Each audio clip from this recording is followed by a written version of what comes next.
नंदा जी, शुरुआत में आप ही से करूंगी। अमावस्या प्रतिपदा तिथि एक ही दिन और कहा जा रहा है कि 72 साल बाद इस तरह का योग बन रहा है। सबसे पहले आप इसको शुभ देखती हैं या फिर थोड़ा सा अलर्ट रहने की जरूरत है? कैसा है योग? क्योंकि जहाँ तक अमावस्या जब भी जो प्रतिपदा तिथि है ना, वो घड़ी देखते हैं कि कितने देर तक है। अगर 1.5 आवर्स आफ्टर सनराइज अगर प्रतिपदा है तो उसका मान पूरा होता है, इसलिए 19 हमने प्रतिपदा भी रखी है। अमावस्या के बाद हमेशा प्रतिपदा आती है, तो ऐसा कोई नहीं। लेकिन एक चीज बहुत अच्छी है, बोलते हैं कि जो सबसे ज्यादा डार्केस्ट टाइम होता है वो मॉर्निंग आवर्स होते हैं, उसके बाद ही रोशनी सुफेद होती है। तो माँ तो एक तरह से रोशनी लेकर के आई आपके जीवन में, तो आपको वैसी रहना चाहिए कि जीवन में सुख शांति का समय समय आ रहा है। ये 9 दिन में आपके जीवन जितने कष्ट है, जीवन में जितनी भी प्रॉब्लम्स है, उन प्रॉब्लम्स को माँ के सामने सरेंडर करिए, विधिवत उस प्रकार से पूजन अर्चन करिए। आप देखेंगे जीवन के कष्ट आपके यहाँ जाएंगे और इतनी पावरफुल एनर्जी इस समय जो फेमिनिन एनर्जी होती है वो बिल्कुल नंदा जी, के ऊपर। मैं नंदा जी आपके पास लौटूंगी, कुछ ऑडियो इशू आ रहा है, मैं आपके पास लौटूंगी, आप अपनी बात पूरी कीजिएगा। लेकिन यही सवाल राज मिश्रा जी आपसे इस बार, क्योंकि 72 साल बाद ये योग बन रहा है, किस तरह का योग है? सबसे पहले तुम्हारे दर्शकों के लिए ये समझाइए। अगर इस बार के योग को लेकर के नवजोत जी बात किया, सबसे पहले तो मैं बहुत धन्यवाद करूंगा जीएनटी का, आपका, आपकी पूरी टीम का, कि आप लोग धर्म से रिलेटेड छोटी छोटी जानकारी जो शायद बहुत दुर्लभ है लोगों के लिए, और मैं वास्तविकता में कहूं बहुत दुर्लभ है हम सभी के लिए कि हम जाकर के कालका जी मंदिर के दर्शन कर पाएं, या हम बहुत दुर्लभ है कि हम अलग अलग जो हमारी सिद्ध पीठ हैं, जो तीर्थ स्थल हैं, उसके दर्शन कर पाएं। लेकिन जीएनटी के माध्यम से घर पर बैठे हुए हम सभी लोग उन तीर्थ स्थलों का दर्शन कर पाते हैं जहां जाना संभव नहीं है। तो इसके लिए आप सभी लोग धन्यवाद के पात्र हैं और हम लोग सौभाग्यशाली समझते हैं कि हम लोग जीएनटी पर होते हैं और जीएनटी देखते हैं। सबसे पहले अगर मैं इस बार की बात करूं, इस परिस्थिति की बात करूं कि इस बार का नवरात्र क्यों शुभ है, तो मैं कह सकता हूं कि जितने योगों की बात की जाए, श्री रामचरितमानस के अंतर्गत एक चौपाई आती है जब भगवान राम का, क्योंकि इस नवरात्र में भगवान राम का जन्मोत्सव भी मनाया जाता है, कि नखत जो लगन जो ग्रहवार तिथि सकल भय अनुकूल। वो समय ये नवरात्र का है जब सभी अपने आप में अनुकूल हो जाएं। शायद मैं कहूंगा जो लोग इस कार्यक्रम को देख भी रहे होंगे, पीछे आप करीब चले जाइएगा, 70-75 वर्षों तक चेक करने का प्रयास कीजिएगा, आपको शायद बहुत मुश्किल से कोई नवरात्र प्रारंभ होगा जिस नवरात्र के अंतर्गत 4 बार सर्वार्थ सिद्धि योग पड़ा हो। ये नवरात्र इस प्रकार का है जहां 4 बार सर्वार्थ सिद्धि योग 20 तारीख को, 23 तारीख को, 25 तारीख को और 26 तारीख को 4 बार जो सभी सिद्धियों को प्रदान करने वाला योग है वो पड़ रहा है। बहुत मुश्किल होगा किसी ऐसे नवरात्र में जब आप ढूंढने जाएंगे जहां पर अमृत सिद्धि योग, जो कि कहीं 4-6 महीने में जाकर एक बार प्राप्त होता है, वो द्वितीय नवरात्र यानी 20 तारीख को अमृत सिद्धि योग का निर्माण इस नवरात्र के अंतर्गत हो रहा है। बहुत मुश्किल से मिलेगा कोई ऐसा नवरात्र आपको जहां पर रवि योग लगातार 3 बार पड़ा हो। इस बार जो कि प्रोफेशनल लाइफ की सफलता के लिए जो योग की सूर्य को रिप्रेजेंट करता है, उस योग का निर्माण इस नवरात्र में 3 बार 21 तारीख को, 23 तारीख को और 26 तारीख को पड़ रहा है। दीपुष्कर योग जिसको हम ढूंढते हैं किसी शुभ कार्य के लिए, किसी अच्छे कार्य के लिए, उस योग का निर्माण 24 तारीख को हो रहा है। तो जब इतने सारे अच्छे योगों का निर्माण हो रहा हो तो यह कहा जा सकता है कि यह नवरात्र वाक्य में गुड न्यूज लेकर के आने वाला है। ये नवरात्र वाक्य में गुड न्यूज का नवरात्र है। ये सत्य है कि इस बार जो तिथि है वो 6:53 तक मॉर्निंग में, क्योंकि अमावस्या रहेगी, और फिर प्रतिपदा का प्रारंभ होगा। लेकिन अगले दिन भी प्रतिपदा जो है वो सूर्य उदयकालीन नहीं है। तो सूर्य उदयकालीन नहीं होने के कारण जो नवरात्र का प्रारंभ है वो शास्त्रोक्त ये वर्णन है कि अगर ना हो अगले दिन सूर्य उदयकालीन या 1 घड़ी से कम प्राप्त हो तो पहले दिन ही प्रतिपदा को लिया जाना चाहिए। इस कारण से उसको लिया जाएगा, उसमें कोई दो राय नहीं है। हाँ। पर मैं इसलिए उसमें कोई दोष नहीं देख पा रहा हूं कि अगर इतने सारे किसी चीज के अंतर्गत गुण हैं तो छोटे मोटे अवगुण दूर हो सकते हैं। चलिए उसका उपाय भी बताएंगे, 9 दिन 9 माह उपायों की चर्चा हम करेंगे। लेकिन वान्या जी आपके पास आना चाहूंगी, अमावस्या की छाया में इस बार नवरात्र की शुरुआत हो रही है, कैसे देखती हैं आप इसे? थैंक यू नवजोत जी। सबसे पहले जीएनटी के माध्यम से आप सभी को आने वाली नवरात्रि की हार्दिक शुभकामनाएं। ये नवरात्रि को मैं बहुत ही ज्यादा पॉजिटिव देखती हूँ, क्योंकि इसमें जो है इस बार जो है माता रानी जो है वो डोली पर जो है सवार होके आएंगी और वो हाथी पर जो है विदाई लेंगी। तो ये जो टाइम है ये पूरा एक रीसेट का टाइम है, एक पूरी ट्रांजिशनिंग का टाइम है। ये टाइम अपने आप में ही एक पूरे टाइमर को जिस तरह से रीसेट करते हैं, ये वो वाला समय होगा। मैं इसको काफी ज्यादा पॉजिटिव देखती हूँ, क्योंकि बहुत सालों बाद जो है इस तरह का संयोग आया है। और इसमें जो है आपको जो है कल आपका जैसे आपका घट स्थापना भी है, और नवरात्रि वैसे भी ओवरऑल अगर हम इसको साइंटिफिकली भी देखते हैं, ये टाइम है क्लिनजिंग का, ये टाइम है अध्यात्म से जुड़ने का, अपनी सेल्फ क्लिनजिंग का है, मैनिफेस्टेशन का ये जो टाइम है, और ये डिटॉक्सिफिकेशन का भी टाइम है। क्योंकि इस टाइम पर जो सीजनल डिजीजेस होती हैं वो बहुत ही ज्यादा पीक पर होती हैं, तो ऋतु परिवर्तन होता है। तो इस टाइम पर यही सजेस्ट किया जाता है, या तो आप इंटरमिटेंट फास्टिंग करें, या फिर आप फास्टिंग करें, या फिर आप जितना हो सकता है लाइट मील्स को अगर आप लेते हैं तो वो आपके लिए बहुत ज्यादा शुभ होता है। इस बार जो है इतने सारे, जैसे अभी राज्य भी कह रहे थे कि सर्वार्थ सिद्धि योग भी है इस टाइम पर, और भी बहुत सारे शुक्ल योग जो है, ब्रह्मा योग जो है, इस टाइम पर बहुत सारे खास जो है इस टाइम पर जो है संयोग जो है बने हुए हैं। तो काफी पॉजिटिव है और काफी पॉजिटिव होगा, क्योंकि अभी गुरु भी जो है वो भी मार्गी हो चुके हैं। तो मैं ऐसा आप सभी लोगों को जेएनटी के माध्यम से सजेस्ट करूंगी, क्योंकि जी हमेशा गुड न्यूज टुडे पर बैठ के कुछ पॉजिटिव ही बोलते हैं, तो अपने लिए कुछ बहुत अच्छा, बहुत बड़ा और बिल्कुल। बहुत पॉजिटिव इन्वेस्ट करें, और जो विश्व की स्थितियां चल रही हैं उसके लिए आप शांति मांगे। ये बहुत जरूरी है, बिल्कुल। देखिए, मैं एक बात हमेशा कहता हूं, श्री रामचरितमानस के अंतर्गत एक चौपाई है। भगवान हनुमान जी ने राम जी से कहा था, कहा हनुमंत विपति प्रभु सोई, और जब तो सुमिरन भजन न होई। देवी की आराधना से, मैं एक बात बड़ा नवजोत जी स्पष्ट कहता हूं, मुझे लगता है कि देवी आती और जाती हैं, ये पॉसिबल ही नहीं हो सकता है। देवी सर्वत्र व्याप्त हैं। हम क्यों नवरात्र करते हैं?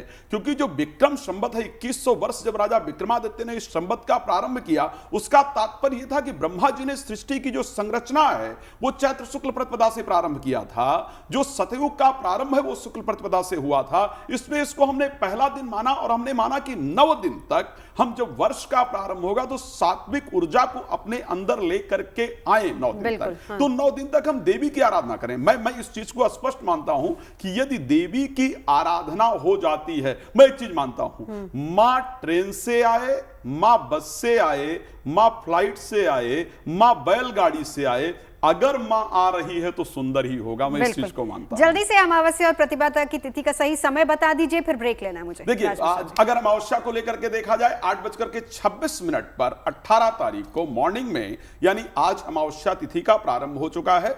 कल सुबह 6:53 तक अमावस्या की तिथि रहेगी।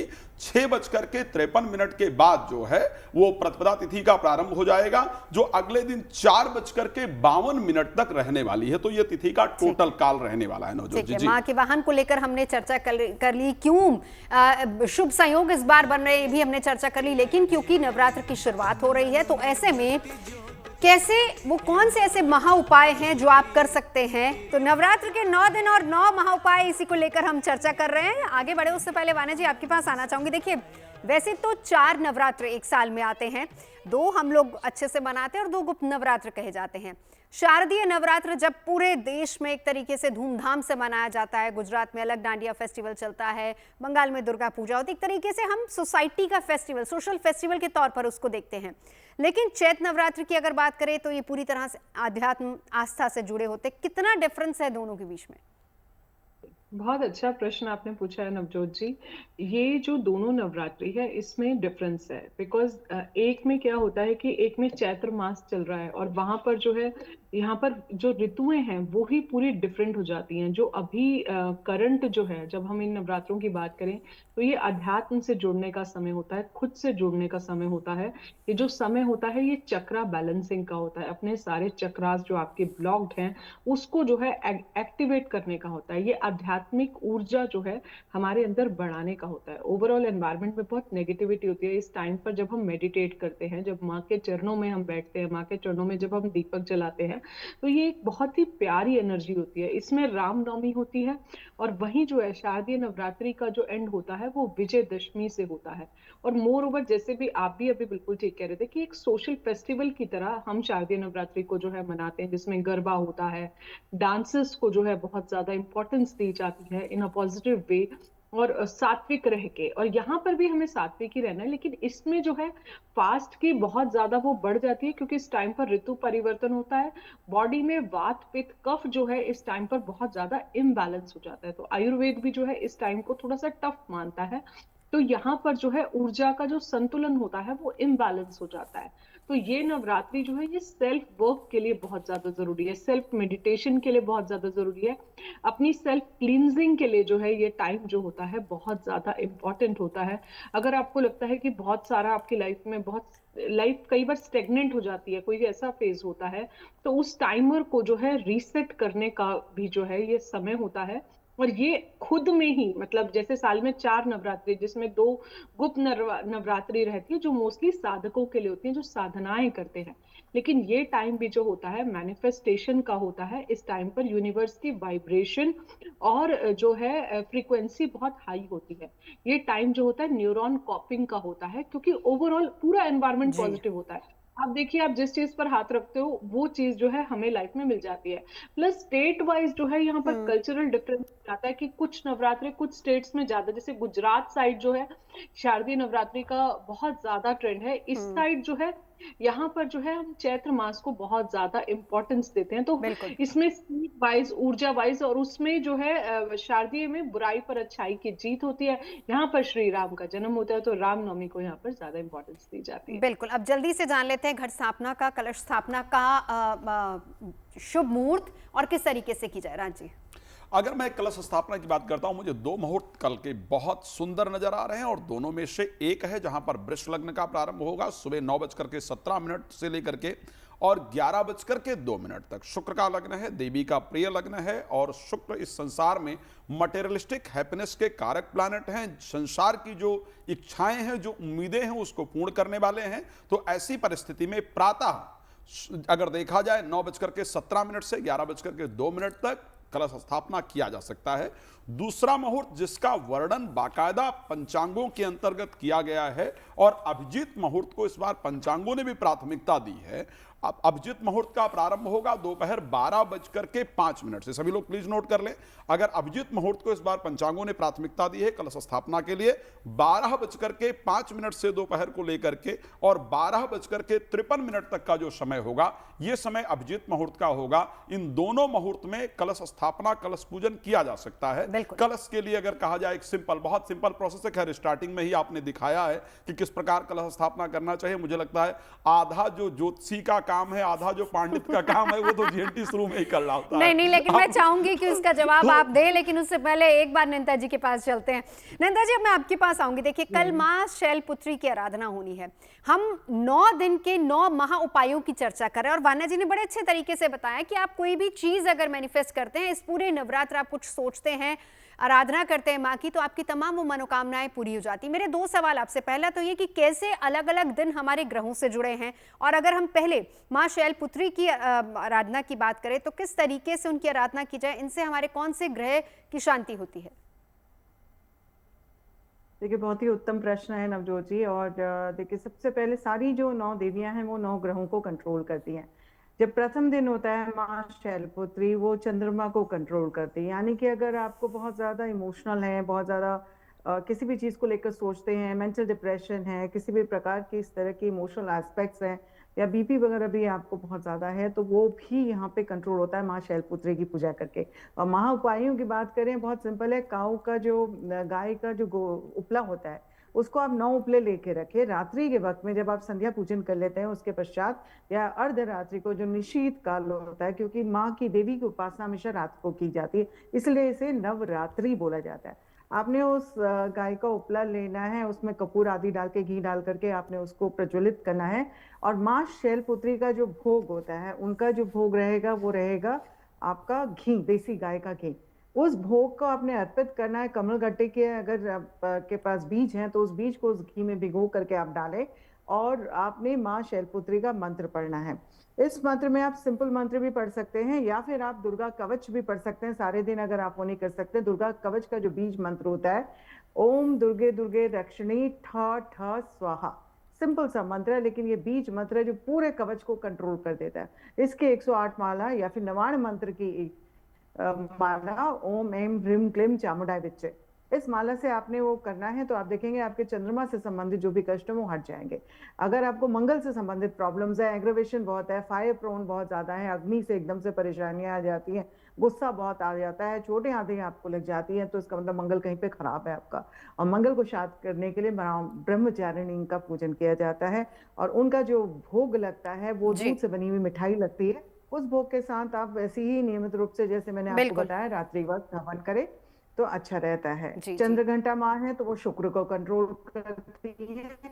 आपके विवादी में भी कष्ट हो रहे हैं या किसी भी तरह के वैभव या कंफर्ट्स में आपको कमी है, तो आप या रिलेशनशिप में हस्बैंड वाइफ में कमी है तो भी आप माँ चंद्र घंटा की पूजा कर सकते हैं और उनका जो भोग आप लगाएंगे उनको खीर का भोग लगाएंगे और उससे आपका शुक्र कंट्रोल बाकी हो उपायों जाता है। अब इस नवरात्र किन मायनों में खास हैं और कैसे कृपा माँ की पाई जा सकती है, क्या कुछ करना चाहिए इस नवरात्र?